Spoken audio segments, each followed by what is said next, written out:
Gracias por un día más estar conectados para que conozcan lo que viene a ser el rubro inmobiliario.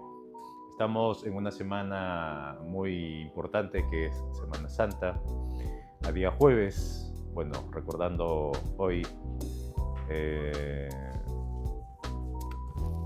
el enjuiciamiento, ¿no? El enjuiciamiento de Jesús. Bueno, muchísimas gracias por haber venido, gracias por darte tiempo, gracias por invertir en tu conocimiento y para que te pueda ayudar si eres asesor inmobiliario o estás empezando en lo que es el rubro inmobiliario, o si eres desarrollador, pues voy a darte algunos tips a través de la experiencia de estos más de 10 años en este rubro. Mi querido amigo, esto más que todo es un conversatorio. Me puedes preguntar, sea anécdota, sea algo relacionado con lo que es el rubro como agente, como comprador o como desarrollador. Recuerden que tenemos dos segmentos, uno que es académico, que son los pasos de habilitación urbana, que lo hacemos ahora va a haber un cambio en los días que ya se les va a ir informando, pero son dos secciones, los pasos de habilitación urbana, para que tú seas asesor, seas desarrollador o seas comprador, sepas con total seguridad si un proyecto va encaminado a una habilitación urbana, un proyecto o simplemente es lotización o simplemente pues es un proyecto que no quiere desarrollar absolutamente nada y hay algunos que venden mera posesión. Así que, y la otra sección es respecto a hoy, ¿no? Donde a través de la experiencia mía en el rubro inmobiliario quiero compartirte esas experiencias. Hay que entender algo muy importante que ya lo he comentado antes. Tu asesor, tu comprador y tu desarrollador debemos tener siempre, siempre, siempre estar seguro de los niveles socioeconómicos a los cuales vamos dirigidos. Tanto a ti como asesor, como tú, desarrollador, debemos hacer estos estudios para saber a qué tipo de personas vamos a segmentar. Muchas veces, ¿qué pasa? De que hay proyectos que son proyectos que sí, o sea, son proyectos que se están desarrollando, son vistosos, son proyectos que están en buenas ubicaciones, pero el ticket, el precio, son montos muy altos que lastimosamente no son accesibles para el 80% de las familias de Lima Metropolitana, que vienen a ser los niveles socioeconómicos C, D y E. Casi el 80% es el C, D y E. Si hablamos de Lima Metropolitana, entonces hay que, como asesor y como desarrollador, saber cuántos son sus ingresos y cuánto les queda de ahorro, porque de acuerdo a eso, pues vamos a saber cuánto poner nuestras iniciales y también mensualidades, que si bien es cierto, las entidades financieras para un préstamo personal te pueden dar hasta 5 veces más, entonces tu desarrollador y tu asesor, pues todo eso tienes que tener conocimiento para saber cuál es tu público objetivo.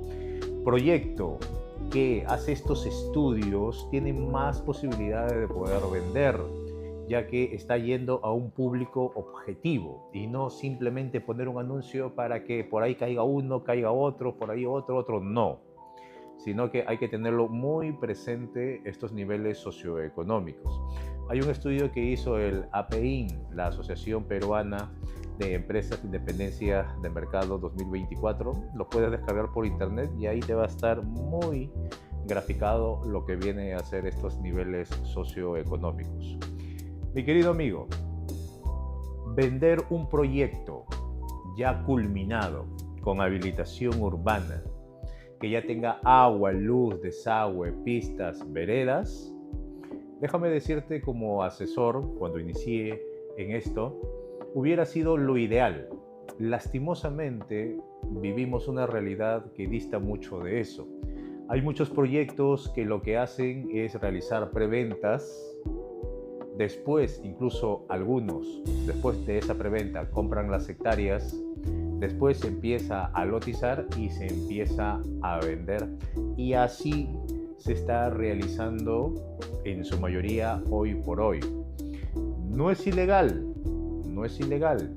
Ilegal sería de que se promocione un proyecto si no va a cumplir con lo estipulado en el contrato y si no se adecua a las normas establecidas por la ley, como por ejemplo promocionar un proyecto que está en zonificación agrícola y lo quieres vender como zona de expansión urbana, como un proyecto urbano, como un proyecto ciudad.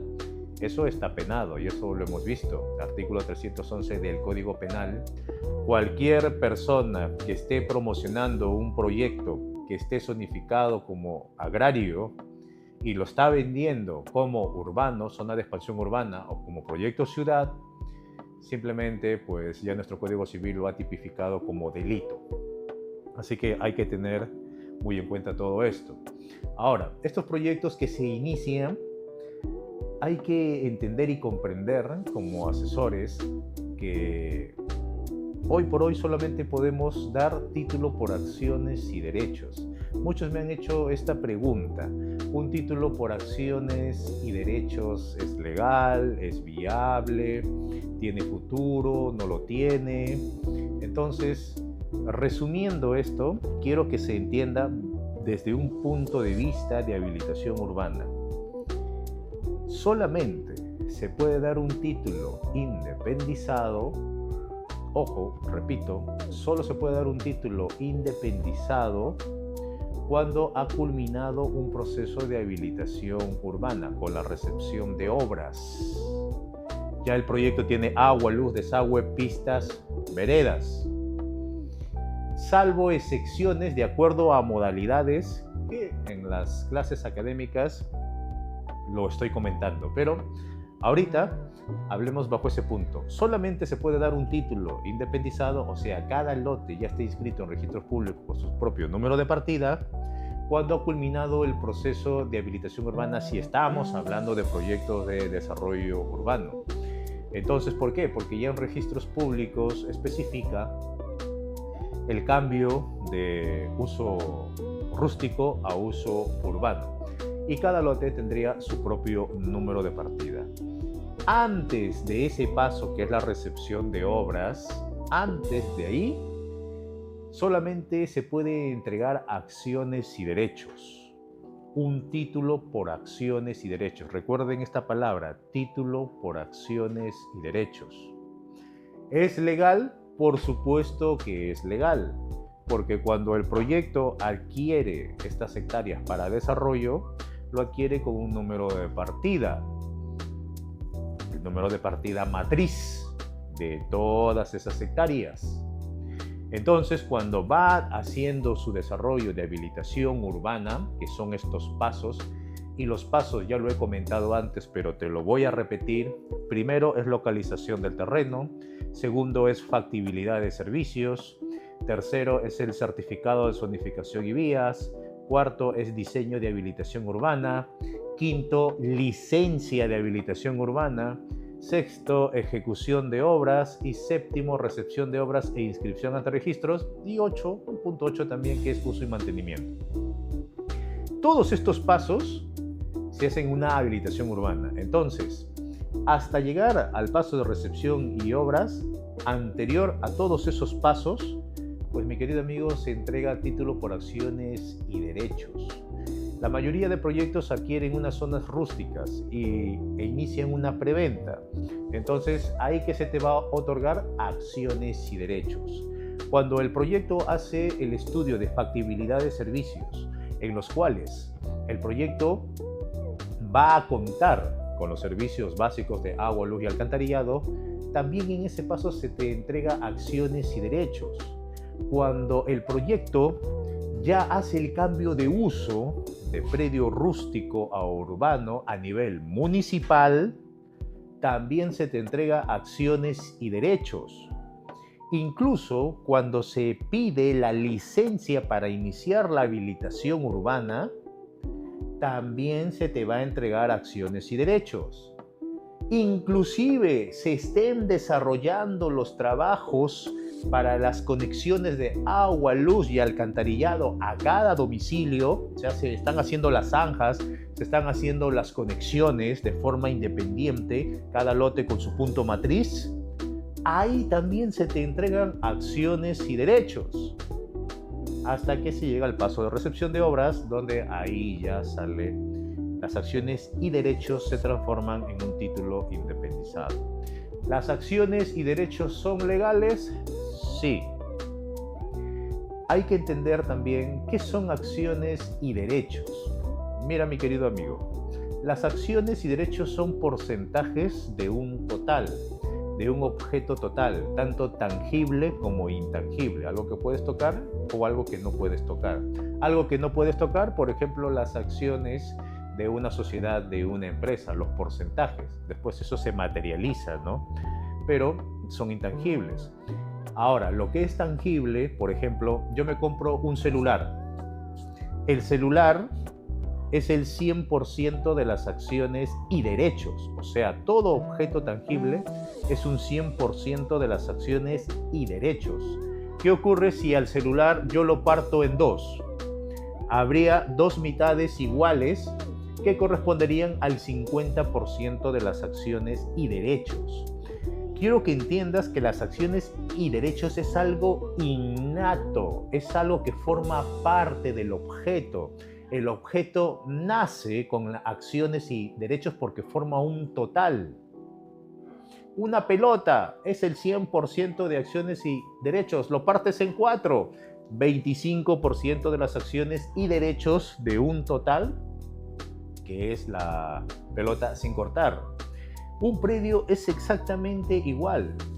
Un lote de cualquier medida es el 100% de las acciones y derechos. Y hoy por hoy, en nuestra normativa legal, eso es inscribible ante registros públicos. Ahora, hay gente que dice, oye, pero cuando te venden un lote por acciones y derechos, tú no sabes la ubicación exacta de ese lote. O sea, está del predio matriz, que es todo, tú compras una partecita que es acciones y derechos de un porcentaje que del total puede ser el 1%, el 5%, el 10%, el 20%, lo que sea. Pero hay personas que dicen de que cuando en registros públicos se inscriben las acciones y derechos, y mira, usualmente se hace de esta forma.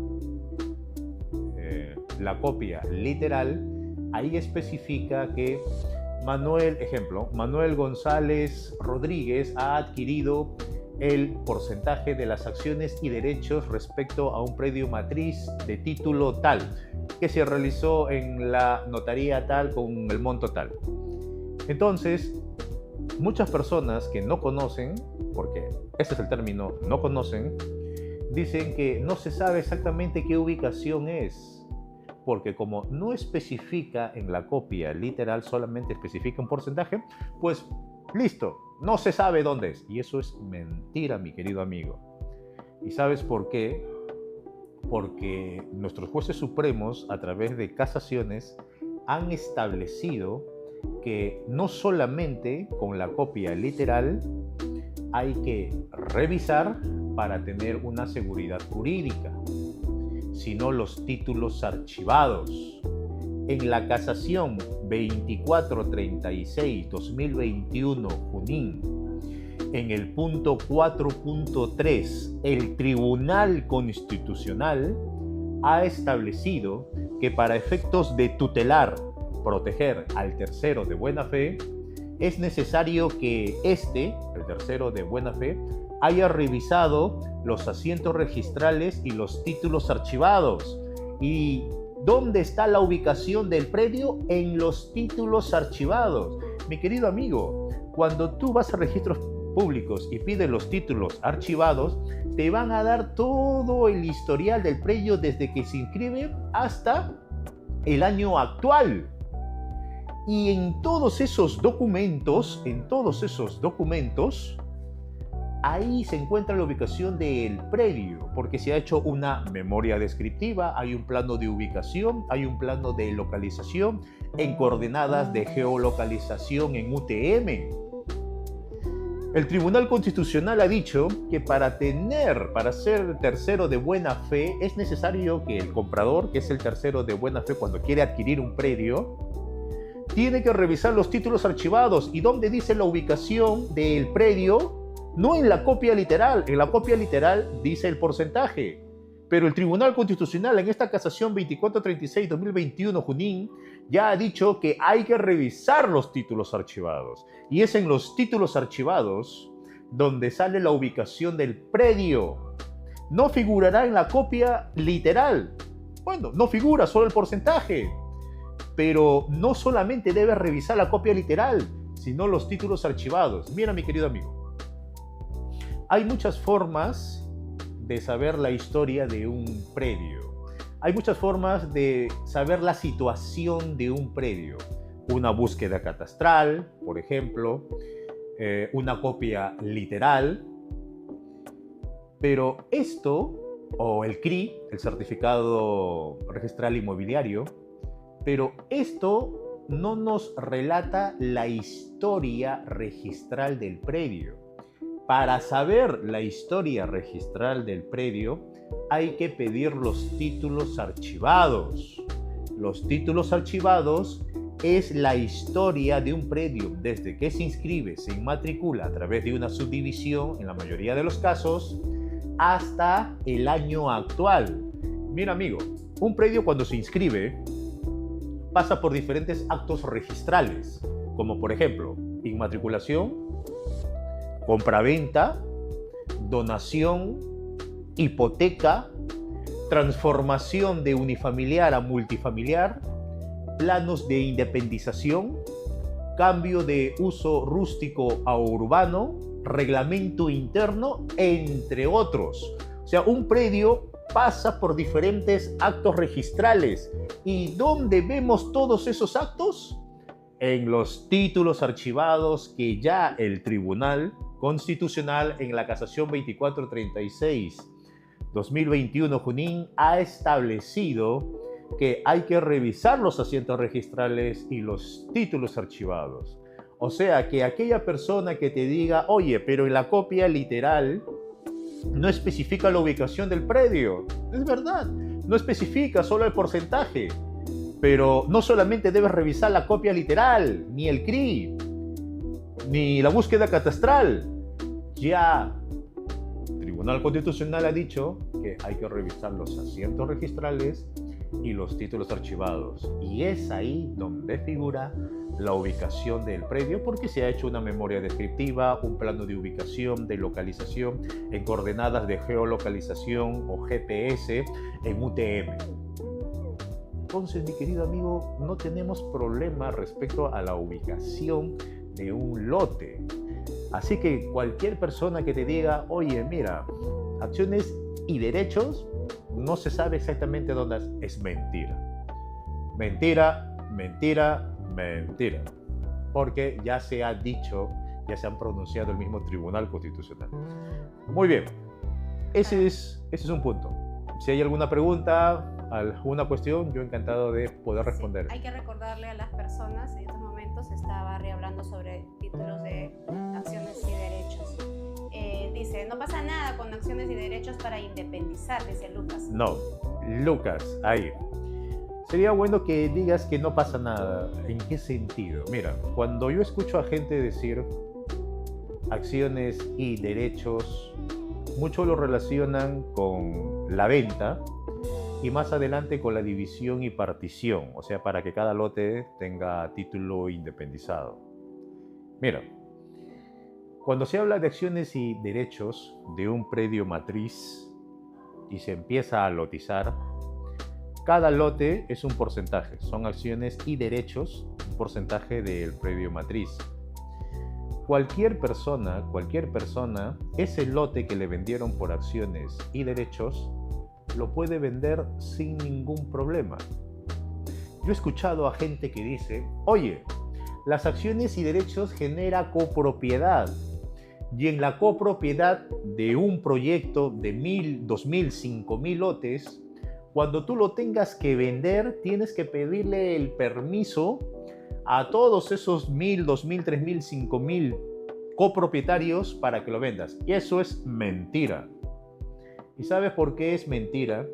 Porque cuando hablamos de proyectos de desarrollo urbano, proyectos ciudad, proyectos de habilitación urbana, en la práctica, escuchen esto, en la práctica no hay que pedirle permiso a nadie. Si un proyecto tiene 5.000 lotes y tú compras un lote y lo quieres vender, no tienes que pedir la autorización de los otros 4.999 copropietarios. Eso es falso.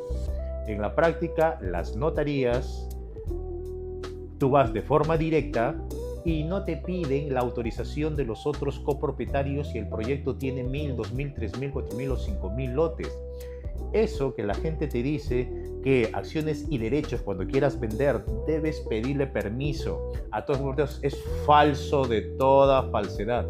Eso ocurre cuando es un lote. Cuando es un lote es una casa, es un departamento y lo han comprado varias personas. Por ejemplo, un lote lo han comprado 4 personas y los 4 figuran en el contrato y quieren cada uno vender sus acciones y derechos. La norma te dice que tiene preferencia en la copropiedad los otros copropietarios. O sea, si tú quieres vender, primero debes ofrecerle a los otros copropietarios. Si son 4, a los otros 3 debes ofrecerles. Te recomiendo que lo hagas a través de una carta notarial.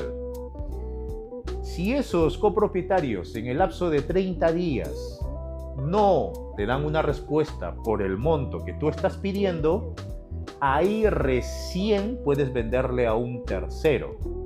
Eso es cuando es un lote, es una casa, es un departamento. Pero cuando hablamos de proyectos que tienen 1.000, 2.000, 3.000, 4.000, 5.000 lotes de un proyecto matriz que se generan acciones y derechos, no hay que pedirle permiso a nadie. La misma notaría, simplemente con tu título por acciones y derechos y tu comprador, ahí en la notaría ambos, ya pueden realizar la escritura pública de transferencia de esas acciones y derechos por compra-venta. El notario no te va a exigir, oye, pero este proyecto tiene 10.000 lotes, 10.000 copropietarios, no, dame la autorización de todo. Eso, hermano, es un imposible, porque imagínate que esa fuese la figura. Por eso quiero que se entienda que cuando hablamos de un lote, cuando hablamos de una casa o un departamento, sí, hay que dar prioridad a los otros copropietarios a través de una notificación. Pero cuando hablamos de proyectos que ya son proyectos ciudad de 1.000, 2.000, 3.000, 4.000, 5.000 lotes a más, ahí en la práctica los notarios no te van a exigir el permiso para que puedas vender. Es automático y todos los que han transferido sus acciones y derechos no me dejarán mentir. Todos los que han vendido sus acciones y derechos de cualquier proyecto, el notario no les ha dicho, oye, tráeme la autorización de los otros copropietarios. No, de frente lo han transferido y los que lo han hecho darán fe de ello. ¿Una pregunta? Así es, Barry. Tire Gru comenta, la venta de acciones y derechos solo se vende por acciones y derechos y algunos no quieren eso. Y Sergio, asesor inmobiliario, pregunta, ¿hay una ley nueva con la que se pueda hacer la independización? Mira, lo que se está buscando ahora es la prescripción adquisitiva. La prescripción adquisitiva es lo que se busca para las acciones y derechos que tenga su propio número de partida, aunque sea predio rústico, va a figurar en registros como rústico. O si hablamos de un proyecto de habilitación urbana que por X motivos, ¿no? O sea, ha ocurrido algo y los lotes siguen figurando, ¿no? como no se ha formalizado por escritura pública, pues se quiere hacer también una prescripción. Hay un decreto legislativo 1595 donde habla de la prescripción adquisitiva en el artículo 7 de las acciones y derechos respecto a proyectos. ¿Qué es lo que se busca con este decreto legislativo 1595? Que se pueda prescribir las acciones y derechos de proyectos que en su debido momento pues nunca desarrollaron, simplemente vendieron, nunca se culminó una habilitación urbana y ellos siguen figurando registralmente, o sea, el predio matriz sigue registrando como predio rústico porque no pasó un proceso de habilitación urbana. Hay proyectos así, hay proyectos que compran las hectáreas, lotizan, lo venden como rústico cada lote y lo dejan ahí. Entonces, para esos casos está este decreto legislativo 1595. Pero déjame decirte que este decreto 1595 es algo, no es novedoso. Ya hay casaciones respecto a los jueces supremos que han prescribido las acciones y derechos de los copropietarios. En la casación 6322, escucha, en la casación 6322-2019, Arequipa, repito, casación 6322-2019, Arequipa, ya los jueces supremos prescribieron un lote que tenía varios copropietarios y se quería una alicuota, o sea, había un copropietario que quería su propio título independizado, pero los otros copropietarios no querían hacer la división y partición.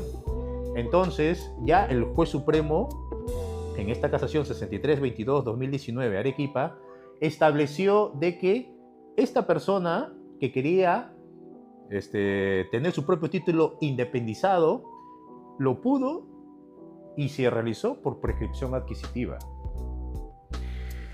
Hay otra casación, 831-2015 Lima, en el cual un departamento que tenía varios copropietarios, uno de los copropietarios quería prescribir sus acciones y derechos. Mira, amigo, y abro paréntesis, quien te diga que las acciones y derechos no se pueden prescribir de una copropiedad, mentira, es falso. Lo que yo no puedo prescribir son las acciones y derechos de los otros copropietarios. Pero mis acciones y derechos, mis alicuotas, mi porcentaje de acciones y derechos, por ejemplo, de este departamento que tiene varios copropietarios y yo tengo un porcentaje, esas acciones y derechos propias mías sí puedo prescribir.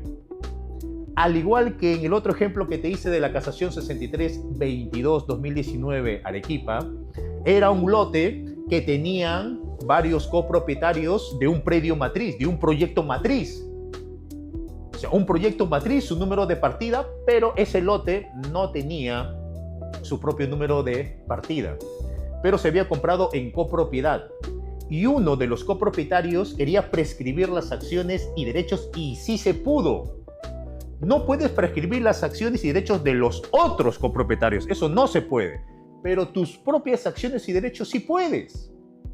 Y en esta casación que te digo del departamento, o la 831-2015 Lima, ya los jueces supremos se han dictaminado que incluso en departamentos, ya en zonas urbanas, si se ha comprado entre varios copropietarios y uno quiere prescribir sus acciones y derechos porque el resto no quiere independizar, se puede hacer las propias acciones y derechos. Entonces, este decreto legislativo 1595 no es novedoso, ya se hace. Claro, se hace a través de un juicio que tarda años. Con este decreto legislativo que no está reglamentado, y si no está reglamentado, no tiene efectos. No todo decreto legislativo hay que reglamentar, pero hay decretos legislativos que hay que reglamentar y este 1595 hay que hacerlo, pero todavía no hay, entonces no tiene efectos. Pero lo que va a hacer este decreto legislativo 1595 es hacer más rápido este trámite. Ya se está haciendo en vía judicial, pero tarda años, pues, tarda un montón de años y a veces las personas pues no tienen economía. En cambio, con este decreto legislativo va a ser lo mismo que ya se hace en vía judicial, pero muchísimo más rápido para que las personas puedan prescribir sus acciones y derechos de proyectos que no han culminado el proceso de habilitación urbana, ¿no? Y las personas hayan comprado en esos lotes. Muy bien, Barry. A los demás, por favor, tapa la pantalla, comparte la transmisión para que TikTok no nos la restrinja o no nos quite el tiempo. Ya saben, pueden seguir haciendo sus preguntas. Barry está hablando respecto a acciones y derechos. Si tú que eres asesor inmobiliario, desarrollador inmobiliario, tienes algunas dudas, este es el momento de preguntar. Continuamos. Así es. Mira, hay otra forma de independizar cada lote sin hacer una habilitación urbana, y esto ya lo comenté aquí en la parte académica. Hay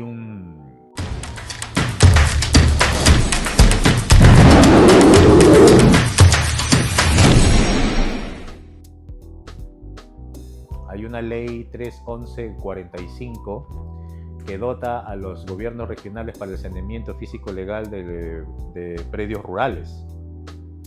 A través de esta ley 311/45, muchos proyectos ya no optan por ser una habilitación urbana, y eso es muy triste y muy lamentable. Porque ¿qué hace esta ley? Y su reglamentación, esto sí ya está reglamentado. Y he visto proyectos que lo han hecho. Y conozco gente que lo hace. Pero es triste y lamentable. ¿Qué es lo que ocurre? Compran hectáreas en una zona rústica, rural, eriaza.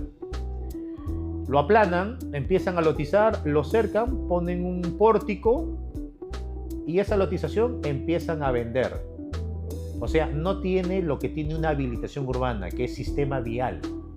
Vías expresas, arteriales, colectoras, locales, incluso pasajes. No tiene.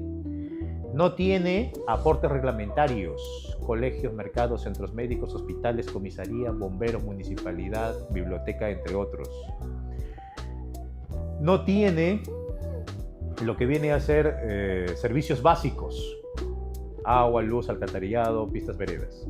Simplemente son hectáreas de terrenos rústicos que a través de esta ley 311/45 y su reglamentación es que la lotización que están realizando hacen de que cada lote tenga su propio número de partida, sin hacer una habilitación urbana. Escucha, mira, con esta ley se puede independizar cada lote de 120, 160, 200 metros cuadrados, 250 metros cuadrados. O sea, una lotización de lotes, así como los estándar, sin realizar una habilitación urbana, sin dejar sistema vial, sin dejar aportes, sin dejar servicios básicos.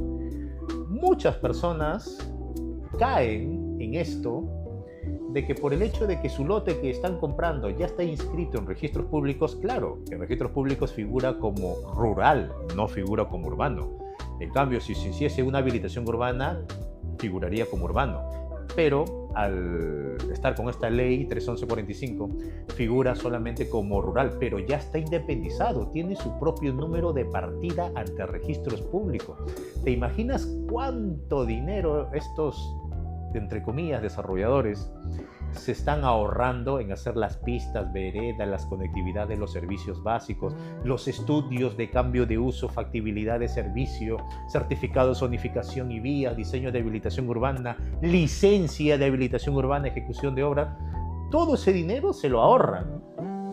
Solamente compran las hectáreas, lo aplanan, lo ponen bonito, vistoso, empiezan a lotizar, se acogen a esta ley, claro, ya su arquitecto, su ingeniero, que ya conoce, y lo venden independizado. O sea, tú puedes adquirir tranquilamente un lote independizado, rural, pero independizado, sin haber pasado el proceso de habilitación urbana. Es triste y es lamentable que esto ocurra, porque lo que se busca en una habilitación urbana no es tanto que un título esté independizado. Es bueno que esté, sí, por supuesto, esa es seguridad jurídica. Pero el objetivo de una habilitación urbana no es tener un título de propiedad independizado, es calidad de vida y una coherencia con el plan de desarrollo urbano de la provincia. Coherencia. ¿En qué coherencia? Por ejemplo, el sistema vial. Lo hemos visto en la norma GH020 del Reglamento Nacional de Edificaciones. El sistema vial de un proyecto de habilitación urbana debe coincidir, debe mantener las vías existentes, debe coincidir con el núcleo urbano, las vías, para que haya una continuidad. Amigo, tú y yo hoy sabemos de que hay distritos que parecen laberintos, de que cuando tú vas por tu carro parece que vas a salir y a la final es peor, todavía tienes que regresar. ¿Por qué? Porque no se han hecho a través de procesos de habilitaciones urbanas. Hay calles, la mayoría pasajes. Y según esta norma, GH020 dice que solamente en los pasajes pueden entrar vehículos de emergencia. Pero mira cómo se ha utilizado lo que no es. ¿Pregunta? Sí, José JC Destinos, ¿cuánta verdad cada día aprendo más, maestro? Freddy Trujillo pregunta, Barry, consulta, ¿hay algún requisito para acogerse a la ley 31145? Mira, cualquier ingeniero, te digo, sabe y conoce. Puedes hacerlo. Si estás en un periodo rústico, simplemente contratas a un ingeniero que sepa de esto, claro, uno especializado, y lo puedes hacer. El único requisito es que sea rústico eriazo. Rural se podría hacer, pero rural es más complicado, muy difícil, demasiado difícil, porque recuerden que el rural son zonas agrícolas que están destinadas justamente, ¿no?, a zonas de producción alimenticia, y para hacer el cambio a urbano se puede, pero es muy difícil, pero se puede hacer. En cambio, en los eriazos es mucho más fácil, en una zona rústica eriaza, porque son zonas improductivas, son zonas que no son de cultivo. Entonces, puedes acogerte. Incluso el área, como te digo, el área mínima por una habilitación urbana es 1500 metros cuadrados. Y yo he visto en más pequeños, inclusive que eso, que han lotizado y han hecho a través de esta norma. Sergio, asesor inmobiliario, pregunta, una consulta, ¿a qué profundidad se puede conseguir el agua del subsuelo, que puede ser agua potable? Muy buena pregunta. ¿Cómo se llama el amigo? Sergio, es asesor inmobiliario. ¿Qué tal, Sergio? ¿Cómo estás? Depende de qué altura del nivel del mar estés. Y te pongo a modo de ejemplo. Sí. El agua, si hablamos de hacer pozos tubulares, usualmente esto ocurre cuando el proyecto no ha podido conseguir que se le apruebe la factibilidad del agua y alcantarillado. Cuando proyectos están muy alejados de los cascos urbanos, no forman parte de la zona de expansión urbana, están muy alejados en esas zonas rústicas, es casi seguro de que le van a denegar la factibilidad de lo que es el agua y el alcantarillado, porque están muy alejados. Si no forman parte de la zona de expansión urbana, muy alejados. Entonces, ¿qué hace la autoridad que gestiona el agua cuando pides tu factibilidad? Te lo deniega. En la resolución te dice, no se puede, pero te da otra alternativa, que es a través de un estudio hidrogeológico, que con pozos tubulares se perfora y a través de este estudio hidrogeológico se puede llegar a un acuífero por donde discurre agua de forma constante, no agua estancada, porque puede ser también agua estancada. Entonces, en este estudio hidrogeológico, ya el ingeniero, a través de una máquina muy especial, ¿qué hace? En tu proyecto va a diferentes zonas y hace el estudio, emite sondas al subsuelo y cada vez que choca con roca, con piedra, con agua, entonces rebota y su lector pues ya sabe que es agua. Entonces, haces el estudio hidrogeológico en diferentes zonas y va a haber zonas en que las profundidades van a ser distintas. Por ejemplo, en un proyecto acá en el norte chico de más de 200 hectáreas, se hicieron 3 estudios hidrogeológicos, o sea, uno mismo pero en 3 puntos.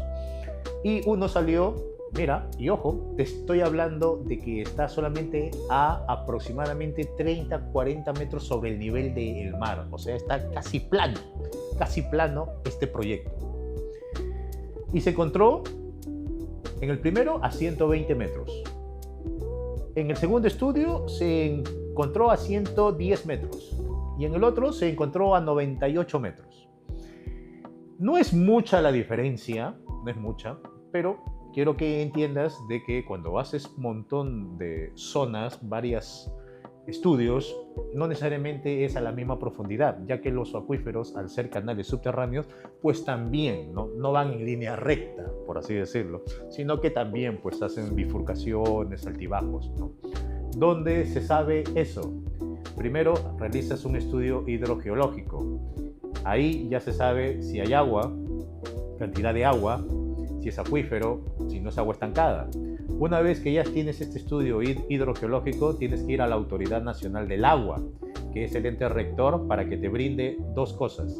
La certificación de existencia hídrica, o sea, tu proyecto tiene agua. Una cosa es que tú sepas que tiene agua por tu estudio hidrogeológico, y otra cosa es que el ente rector gubernamental te certifique que en tu proyecto sí hay agua. Eso es uno de lo que hace el ANA. Y lo segundo que hace el ANA, muy importante, es que te dice si el agua que discurre por tu proyecto es suficiente para toda la cantidad poblacional. Y señores, no se imaginan lo importante que es esto segundo.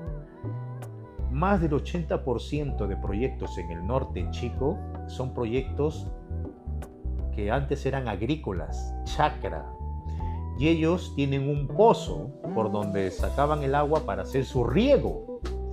Y cuando, como consecuencia del megapuerto de Chancay, el metro cuadrado se ha revalorizado, han dejado su rubro agrícola y han comenzado a lotizar.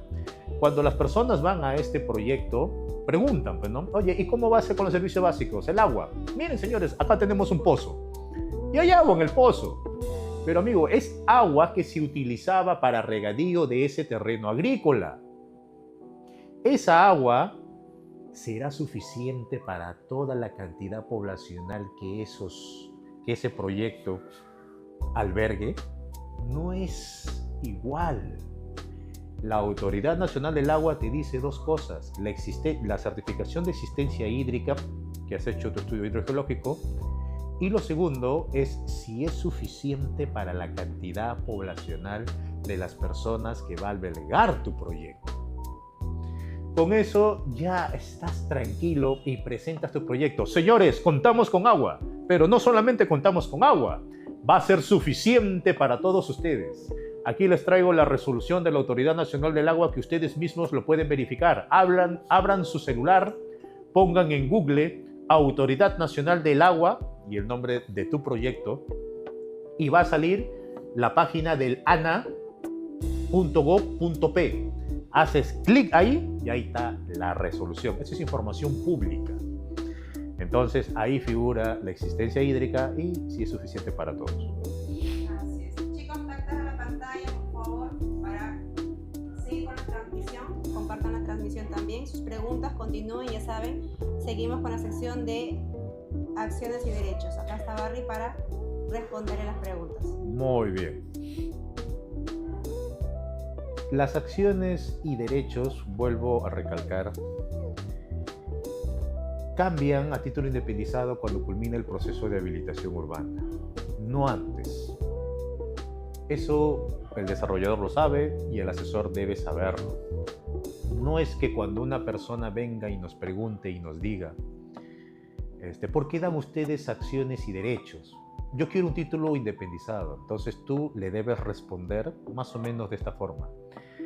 Señorita, señor, lo que pasa es que como nuestro proyecto es un proyecto de habilitación urbana, estamos siguiendo diversos pasos. Uno de estos pasos en los cuales ya cuando culminemos las instalaciones de agua, luz, desagüe, pistas, veredas, se llama recepción de obras. Es ahí en este paso donde sus títulos que le entregamos ahora por acciones y derechos se va a poder independizar. Así yo respondo, de acuerdo a la ley 29090, la ley de regulación de habilitaciones urbanas y de edificaciones. Mari pregunta, en casa. Aún no se construyen casas. Mira, hasta que no... En todo proyecto, en el contrato, tiene que especificar los tiempos por los cuales se está haciendo los avances. No he visto un contrato de Miami Beach, no he visto. Lo normal, lo que tendría que ser, es que especifique los tiempos por los cuales se está desarrollando el proyecto. Factibilidad. Y la factibilidad se inscribe ante registros públicos. O sea, el primer punto, la adquisición de las hectáreas. Ya lo adquirieron, muy bien. Factibilidad. Es uno de los primeros pasos. Eso se inscribe ante registros, si tiene factibilidad o no. Entonces, ahí debería haber un tiempo que se especifique cuando ya está la factibilidad. Certificado de zonificación y vías, que también se inscribe ante registros públicos. Ahí también tendría que estar en el contrato el tiempo donde especifica que se va a tener el certificado de zonificación y vías. Después, lo que es la licencia de habilitación para empezar las obras. Eso también se inscribe ante registros. También tendría que estar en contrato. Lo que pasa es que hay contratos que no te dicen eso. Y no te dicen eso porque no se están obligados, presionados en un lapso. Y pueden, pues, ¿no?, seguir vendiendo, y el tiempo pasa. Si los contratos de Miami Beach especifican los tiempos y no han cumplido, como en cualquier desarrollo no se han cumplido los tiempos, y hablo de cualquier desarrollo, entonces ahí sí habría un cierto problema. Si no especifica los tiempos, pues eso también hay que ver que es responsabilidad del que compra. También es su responsabilidad. Ajá. Entonces, ahora, el tiempo que lleva, creo que son 3-4 años, si no me equivoco. No he tenido la oportunidad de verlo de forma actual. Lo que sí he visto, hay muchas personas que están hablando mal de lo que es Miami Beach. Pero mira, para 3-4 años lo veo muy corto todavía. O sea, tranquilamente. Recuerda que solamente la licencia de habilitación urbana tiene 3 años y medio. O sea, tienes 3 años y medio para hacer las conexiones y aparte prórroga de 1 año más. E incluso se puede revalidar por 3 años y medio más. O sea, tranquilamente para hacer todas las obras de conexión, 8 años. Entonces, claro, pero previo a la licencia hay que realizar otros documentos previos. Entonces, si son 3-4 años, yo lo veo todavía muy corto. Pero claro, ya tendría que haber ciertos avances que las personas que han adquirido, pues, ¿no? O sea, algo documentario. Lo que pasa es que están enojados porque solo les ha puesto una piscina, nada más. Acá Freddy Emprendedor pregunta, ¿cuánto en promedio se gasta en independizar un lote de acciones y derechos? Eso es de independizar. Mira, si me hablas en el sentido de que ya está en recepción de obras, ya se ha culminado el proceso de habilitación urbana, ya el propietario de las hectáreas de la empresa, de la inmobiliaria, cuando estamos en el punto de recepción de obras, todos los lotes se hacen las minutas para los aportes reglamentarios que le pertenecen a las entidades y los lotes salen a nombre del desarrollador. Entonces, el desarrollador tiene la cantidad de lotes de su proyecto, 1000, 2000, 3000, 4000, 5000. Ese plano de ese proyecto, esa recepción de obras se inscribe en registros públicos y ya forma parte como plano catastral. O sea, ya los lotes figuran en registros públicos ahí como plano catastral. Por eso se puede independizar. Si tú me hablas de que una persona que ya tiene acciones y derechos como documento y quiere ya realizar la independización, o sea, ya ir directamente allá a registros públicos, ¿no?, para que pueda realizar esto, pues mira, depende del área del predio, ¿no? Pero tranquilamente te podría costar sus 800, 900 soles, un aproximado, pero repito, depende del área del predio, ¿no? Ajá. Muy bien. Acá alguien pregunta, compré un terreno en la Asociación de Vivienda en Caraballo. ¿Algún día tendré título de propiedad? No sé si es un lamento o una pregunta. Mira, una asociación puede ser un proceso de habilitación urbana. Es una persona jurídica sin fines de lucro, como lo dice el Código Civil del artículo 80 al 98. O sea, puede hacer sin ningún problema. La cuestión es que la directiva cómo está gestionando. O sea, porque al final todo esto depende de la directiva. Lo que yo sé es que en una asociación los asociados, de acuerdo al tiempo que dure la directiva, pueden cambiar de directiva, a menos que sean asociados primogenios, donde puede que especifiquen en el estatuto que ellos se mantienen para siempre. Mira, y esto es triste, ¿eh? Hay asociaciones que en sus estatutos especifica que los que fundaron siempre van a conformar esta directiva, y los que se añaden por la venta de estos lotes simplemente van a tener ciertos votos, o sea, ciertos derechos, pero nunca van a formar la directiva, porque es lo que permiten las asociaciones, ¿no? Entonces también eso tienes que tener cuidado, de que cuando compres en una asociación, verifica si los miembros que iniciaron en el estatuto son miembros primigenios o ellos no cambian, y los que se añaden pues no pueden formar parte. En cambio, si los que se añaden pueden formar grupos para la nueva directiva, eso está muy bien, porque si la directiva actual no trabaja, no funciona, termina su mandato, pues entre los mismos nuevos asociados se crean su propia directiva, se convoca a elecciones y mejor a gente que trabaja, a gente que no, ¿no? Entonces, yo te diría, si ya has adquirido a él, pues directiva, muy bien. Ver el estatuto, muy bien.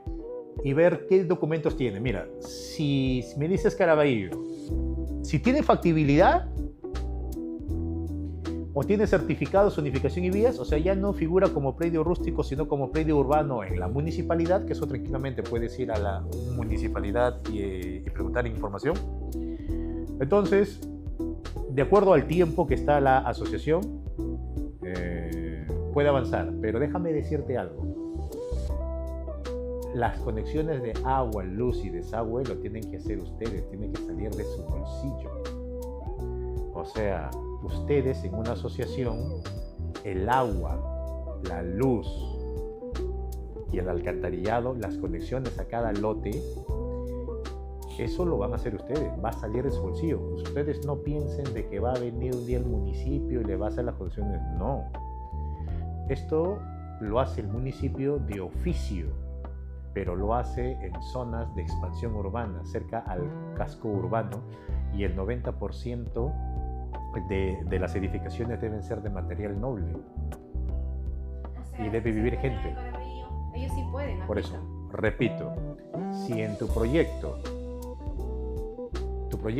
la gente que ha comprado en esa asociación esos lotes, para tener título de propiedad por habilitación urbana, ustedes deben costearse el agua, la luz y alcantarillado a cada lote. O sea, ustedes deben sacarlo de su bolsillo.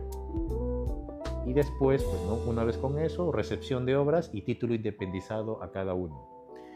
Pero para que ustedes de su bolsillo saquen para el agua, luz y alcantarillado, amigo, esa es una millonada. Eso es bastante dinero.